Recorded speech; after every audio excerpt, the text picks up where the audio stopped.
Olá pessoal, tudo bem? Então a gente vai começar agora a nossa série de vídeos aqui falando um pouco sobre materiais compostos utilizados na construção náutica, construção naval. Então hoje a gente vai falar sobre a classificação desses materiais compostos e os fatores que mais influenciam em termos de suas propriedades. Bom, o conceito de material composto é um conceito bem amplo, basicamente só lembrando, quando duas ou mais classes de materiais são combinadas para alcançar propriedades únicas, que nenhuma dessas classes iria alcançar de maneira individual. Então eles são bastante utilizados na indústria e em geral, e dentro da parte de construção naval destacam-se aqueles compostos que têm a matriz polimérica, em forma de resina muitas vezes, e os reforços geralmente utilizados são os reforços fibrados, sejam fibras de vidro, de carbono, até mesmo de aramida, ou a combinação entre diferentes fibras, E a ideia dessa combinação, ou desse tipo de compósito utilizado, é combinar as propriedades aí de alta rigidez, resistência das fibras, com a leveza e resistência à corrosão da resina, Então a gente tem um material que combina alta resistência com leveza, e é bastante interessante para a área veicular em geral, e principalmente para a área de naval, devido a essa resistência à corrosão também. Então, existe uma classificação que é bem ampla, e essa classificação ela subdivide os materiais compostos em duas classes: os compósitos naturais e os compósitos sintéticos. Então, os compósitos naturais, como o próprio nome diz, eles são encontrados diretos na natureza. Aqui tem dois exemplos, os ossos, que são constituídos de colágeno e apatita. Então, cada um dos constituintes vai trazer uma determinada característica para o osso, e o compósito vai ter aquela característica da soma das duas classes em conjunto. Um outro compósito natural utilizado na indústria náutica aí é a madeira. A madeira ela tem uma característica de ter fibras de celuloses envolvidas em lignina. Então, novamente, cada um dos componentes vai trazer essas características para a peça final, para o material final. E existem também os compostos sintéticos, Eles se destacam aí por ter uma alta precisão em termos de propriedades e ter um alto desempenho em comparação com os compostos naturais, Eles são hoje em dia os mais utilizados em termos de compostos na indústria náutica. Essa é uma classificação bem ampla, bem geral. Entretanto, existe também uma classificação de acordo com o tipo de reforço e o arranjo desse reforço, que é a mais utilizada na literatura. Então, ela divide aí os compostos em três grandes classes: os reforçados com partículas, ou os particulados, os reforçados com fibras, os fibrados, e os compósitos estruturais. O intuito de hoje é a gente vai falar um pouco sobre cada uma dessas classes e subclasses, qual tipo de material se encaixa, qual tipo de componente se encaixa em cada uma dessas classes aqui. A primeira coisa que a gente vai falar é falar sobre os particulados, e a gente vai se desenvolvendo aqui no vídeo nesse sentido aqui até chegar nos estruturais. Então, os reforços particulados, aí, pelo próprio nome diz, está baseado aí num aumento de resistência por partículas, e ele é subdividido em duas classes: partículas grandes, que tem por volta de micrométrons aqui tem um aproximado de micrométrons aqui, e reforçados por dispersão, aí a gente está na ordem de nanômetros, aí 10 na menos 9 metros, aqui 10 na menos 6 metros. A diferença dos dois não é só o tamanho, é que esse diferente tamanho ele tem um diferente mecanismo de ação dentro da matriz, E isso acaba diferenciando um pouco as características de cada um.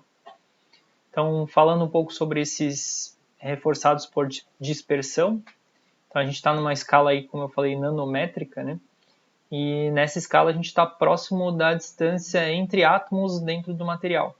Então, a interação desse tipo de reforço numa escala próxima da distância interatômica, ela se dá a nível atômico, Então, ou molecular.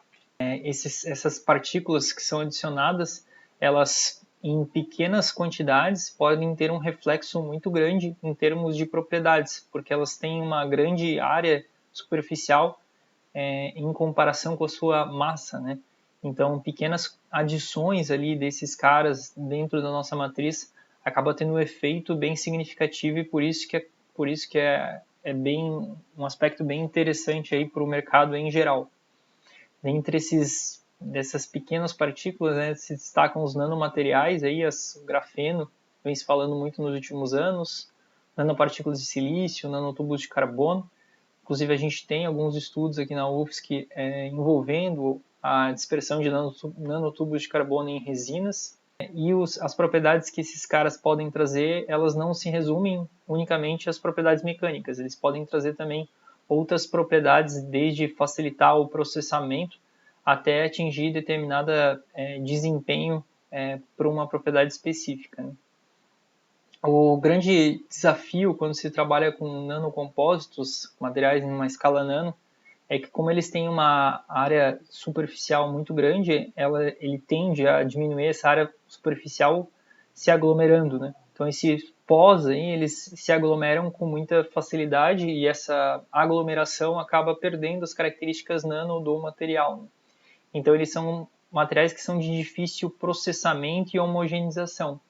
Além disso, para observar esses materiais, né, a gente precisa de equipamentos de alta sofisticação. Então, por exemplo, um microscópio óptico, um microscópio eletrônico que não tem uma alta resolução, a gente não vai conseguir ver muita coisa ou distinguir muita coisa. Então, a gente precisa de métodos de caracterização mais específicos e mais potentes aí para a gente conseguir distinguir ou observar como está sendo essa dispersão desses materiais dentro da matriz, né? Então, as grandes dificuldades hoje em dia elas se destacam aí na parte de homogeneização desse material e caracterização. Entretanto, ele é um material que tem muita potencialidade de aplicação na indústria em geral devido às suas características, né? Então, qualquer coisa que esteja numa escala nano, ela acaba trazendo características que não tem numa escala macro, e muitas vezes essas características são interessantes para o nosso compósito. Aqui tem um estudo que a gente começou há alguns anos atrás, acho que foi em 2017, com a dispersão de nanotubos de carbono em matriz de resina, acho que foi resina epóxi aqui, nossos primeiros estudos, e a gente começou a monitorar a diferença de propriedades, né? Então a gente tem quantidades aqui só para ter uma noção do impacto do nanotubo, né? Então aqui é uma matriz, aqui é um molde de silicone, aqui tem a resina epóxi sem nanotubo, e aqui a gente tem 0,1, 0,2% em massa de nanotubo, vê que a cor mudou totalmente da resina e a gente foi monitorar as propriedades de condutividade elétrica, e depois a gente fez caracterização mecânica e também os últimos estudos aí se trataram da parte de resistência à chama, né, resistência à propagação de chama, que existem alguns estudos que mostram que os nanotubos têm uma eficiência ou melhoram a eficiência do material quando são adicionados, né? Então aqui tem algumas imagens, por exemplo, numa escala aí, vê que a gente está numa escala de 100 nanômetros aqui, né? E a gente consegue ver esses nanotubos aqui, como que foi a dispersão deles, o monitoramento de dureza. Essas amostras foram nós que fizemos, né? Fabricamos monitoramento de dureza aqui, testes de propagação de chama, velocidade de propagação de chama. Enfim, a gente fez alguns, ou tem alguma área de pesquisa aqui no centro vinculado a isso. E existem muitos materiais aí na literatura que comentam sobre o impacto dos nanomateriais, aqui nesse caso foram os nanotubos de carbono, mas existem muitos estudos recentes, por exemplo, sobre grafeno e outros nanomateriais em termos de propriedades, né? Então, apesar de ser um material difícil de processar, difícil de caracterizar, a potencialidade dele e a baixa quantidade que é necessária para modificar as propriedades do material acaba justificando muitas áreas de pesquisa desse material nos últimos anos, né? Então há uma potencialidade de aplicação desses caras no futuro, principalmente quando a produção deles tiver uma demanda muito grande para a produção deles, vai diminuir o custo da fabricação desses materiais e aumentar o nosso entendimento em relação a como processar eles, né? Quando a gente trabalha com um tamanho de partícula um pouco maior, aí na ordem de micrometros, a gente já não está numa escala mais atômica, a gente já começa a ter um efeito entre as cadeias moleculares, né? Então não é mais entre os átomos, e sim entre as cadeias moleculares. E aí a gente começa a ter uma interação, né, um comportamento que já depende dessa ligação da partícula com com a nossa matriz, né? Então, como que vai ser feita essa interação entre os dois, né? Dentro da indústria náutica, os materiais particulados mais utilizados, eles têm a característica de mudar as propriedades reológicas da matriz, né? Então, muitas vezes a gente tem uma matriz, por exemplo, que tem uma alta fluidez e a gente precisa diminuir essa fluidez, ou seja, aumentar a viscosidade do material para fazer uma laminação, por exemplo, numa superfície inclinada. Então, muitas vezes a gente usa esses materiais particulados aí justamente para mudar essas características geológicas aí e facilitar o nosso processamento. Entre os materiais mais utilizados aí na indústria náutica se destacam essas sílicas coloidais, as microesferas de vidro, microesferas também de polietileno, são utilizadas aí para mudar as características de reologia da matriz, da resina, e facilitar o processamento de fabricação, né? Na indústria em geral, são utilizados também negro de fumo, por exemplo, em pneus, concreto, entre outros materiais particulados aqui. Bom, e agora a gente vai então para a segunda classe, que seriam os reforços fibrados, né? Hoje são os mais utilizados aí na indústria náutica. Então a primeira subdivisão que existe nos reforços fibrados são se eles são contínuos ou descontínuos, né? Essa nomenclatura ela muda um pouco de livro para livro, né? Então a gente tem algumas alterações. Então algumas vezes eles se chamam alinhados, curtos, compridos, curtos, contínuos, descontínuos, depende um pouco da literatura que vocês estão utilizando. Então, falando um pouco sobre a fibra e a influência dela, né?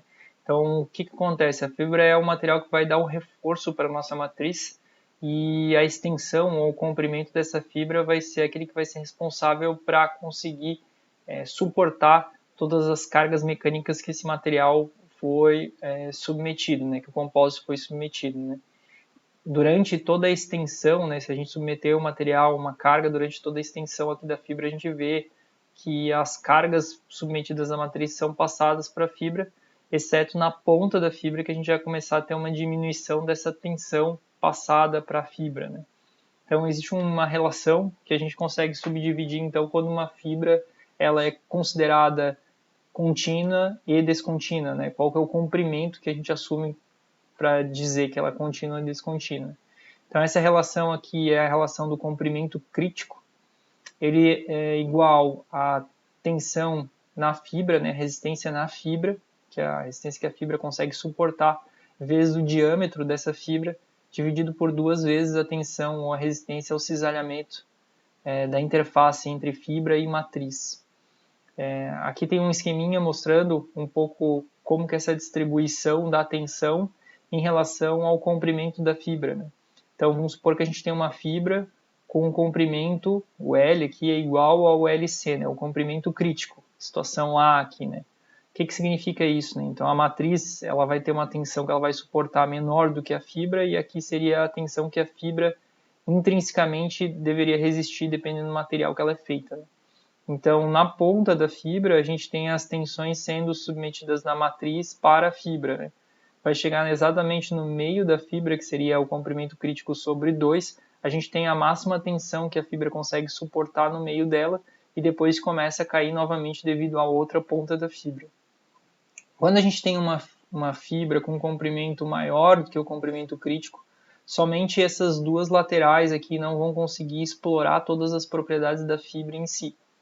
O resto da fibra, ou a grande comprimento útil da fibra, vai conseguir suportar essas tensões. E se a gente tiver uma fibra com um comprimento menor do que o comprimento crítico, a gente não vai conseguir explorar as propriedades do material da fibra em si, porque as tensões não vão conseguir ser passadas totalmente para esse material. Bom, em compósitos, as fibras de vidro e de carbono geralmente têm um comprimento crítico na ordem de 1 milímetro, né? E para um diâmetro de 1 micrômetro. E qual é a separação, então, que a gente faz, qual é essa divisão que a gente faz quando a fibra é considerada contínua ou curta, né? Então, quando o comprimento dela é mais do que 15 vezes o comprimento crítico, então, quando o comprimento da fibra tem mais do que 15 vezes o comprimento crítico, a gente considera ela sendo uma fibra contínua. Se não, elas são consideradas fibras curtas, né?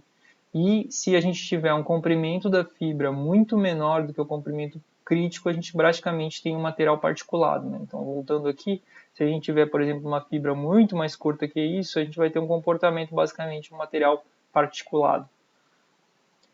Dentro das fibras descontínuas, né, curtas, existem também a subdivisão das fibras orientadas de maneira alinhadas e as orientadas aleatoriamente. Aqui tem um esqueminha mostrando o que seriam as contínuas, né, que tendem a ser muito eficientes aqui em termos de propriedades mecânicas, as descontínuas, orientadas de maneira alinhadas e orientadas de maneira aleatória. Mais para frente na disciplina, a gente vai falar um pouco sobre a questão das formas comerciais, né? Como que esses reforços são comercializados na indústria náutica. E a gente vai ver que basicamente as fibras contínuas são os tecidos, né? Então, seja tecido uni-, ou multiaxial aqui, a gente tem fibras com um comprimento muito maior que o comprimento crítico. E as fibras descontínuas aqui, geralmente utilizadas, são as mantas que têm uma orientação aleatória no espaço. Mesmo que o comprimento dela seja bem acima ainda do que o comprimento crítico, elas são consideradas fibras curtas aqui e têm um desempenho mecânico bem inferior às fibras contínuas. Bom, agora a gente vai então para os reforços ditos estruturais. Eles são subdivididos entre laminados e painéis de sanduíche. O que são os laminados, né? Os laminados é quando a gente vai construir um determinado compósito, a gente coloca várias lâminas de fibras empilhadas uma sobre a outra. Geralmente essas lâminas de fibra é para a gente potencializar as propriedades mecânicas em várias direções. Então, se a gente tem fibras, por exemplo, contínuas numa determinada direção, nesse eixo aqui, e no eixo perpendicular logo acima, a gente vai otimizar as propriedades em cada uma das camadas aqui para alcançar o desempenho do meu compósito geral, né? Esse posicionamento das fibras no espaço vai definir as minhas propriedades do meu material no final compósito, né? Então isso a gente acaba chamando de plano de laminação, quantas camadas a gente vai colocar e qual que vai ser a direção de cada uma dessas camadas, o posicionamento dessas fibras aqui no espaço. E existem também os painéis de sanduíche. A ideia dos painéis de sanduíche é aumentar a espessura do nosso painel para dar maior rigidez ao meu sistema, né? Então a gente sabe que a rigidez de um painel aumenta ao cubo, a rigidez, a flexão de um painel aumenta ao cubo com a espessura, com o aumento de espessura do nosso componente. Então a gente coloca como se fosse uma alma aqui dentro do material, um núcleo, né? Que seria um material com alta resistência à compressão nesse sentido, leve, né? E que aumentasse a espessura da nossa chapa, né? Isso aqui a gente chama de painel de sanduíche. A gente na disciplina vai falar também sobre vários materiais que são utilizados como núcleo, aqui, núcleos de painéis de sanduíche, e as propriedades e as diferenças de cada um deles. A ideia então é colocar um painel no meio, chapas de materiais resistentes aqui nas extremidades, geralmente são fibras, são colocadas nas extremidades, onde os maiores esforços compressivos e trativos são submetidos quando esse painel é submetido a uma carga de flexão. Aqui tem alguns exemplos de painéis de sanduíche que são utilizados com vários tipos de estrutura de núcleo. Aqui tem um casco sendo manufaturado, estrutura de núcleo de PVC, PET são utilizados, madeira balsa muitas vezes. Aqui tem uma interface de um laminado sem núcleo inercial com um núcleo inercial aqui. A gente vai falar sobre isso também na disciplina. Então, os painéis de sanduíche hoje são muito utilizados aí na construção naval, né? E para finalizar, a gente vai falar um pouco das propriedades, o que afeta mais as propriedades dos compostos. E para isso eu vou mostrar uma relação da micromecânica simplificada para a gente conseguir visualizar isso com mais facilidade. Bom, pessoal, para elucidar então um pouco melhor a questão das propriedades, o que mais influencia as propriedades dos materiais compostos, eu trouxe para vocês uma relação simplificada da micromecânica de um material composto. Então aqui basicamente é uma equação que é utilizada, que é a regra das misturas, para calcular o módulo de elasticidade de um composto na direção que as fibras estão alinhadas. Então vamos supor que a gente tem um determinado material composto e eu tenho fibras alinhadas nesse sentido aqui, né, dentro do meu material compósito. Então, se eu quiser mensurar as propriedades nesse sentido, né, então meu módulo elasticidade é na direção 1 das fibras, né.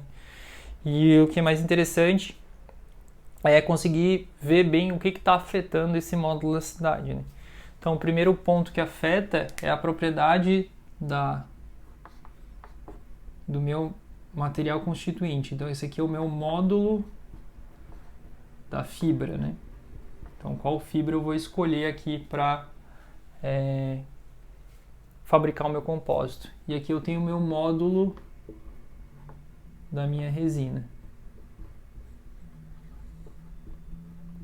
Além disso, a gente tem aqui no quadro duas frações volumétricas. A fração volumétrica de fibra e a fração volumétrica de resina, né, de matriz. A fração volumétrica de resina e de matriz, ela é alterada devido ao percentual ou a forma de fabricação no meu componente, né? Então, o processo de fabricação do meu componente. Então, processo de fabricação.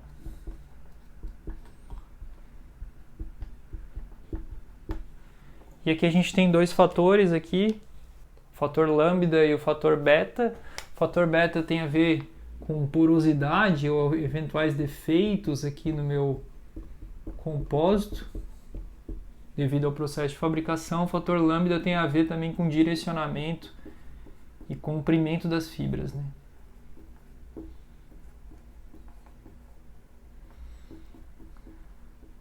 Então, se a gente for ver, né, o que afeta as propriedades do meu material compósito, são as propriedades dos meus materiais constituintes, a fração volumétrica ou a quantidade, a concentração dos meus materiais constituintes, a incidência de defeitos ou não dentro do meu processo de fabricação e o direcionamento das minhas fibras, como que eu vou posicioná-las no espaço, né? Então, esses são os principais fatores que afetam, então, as características do meu material compósito. Então, aqui os fatores que mais influenciam nas propriedades do compósito são as próprias propriedades dos materiais constituintes, quanto que vocês têm de cada um desses materiais, fração volumétrica de cada um deles, o quanto que vocês têm de defeitos na peça em função do processamento ou do próprio matéria-prima, e a orientação do sistema, né, o que vai garantir uma anisotropia, isotropia, quais são as direções que precisam suportar maiores esforços. Tudo bem, gente?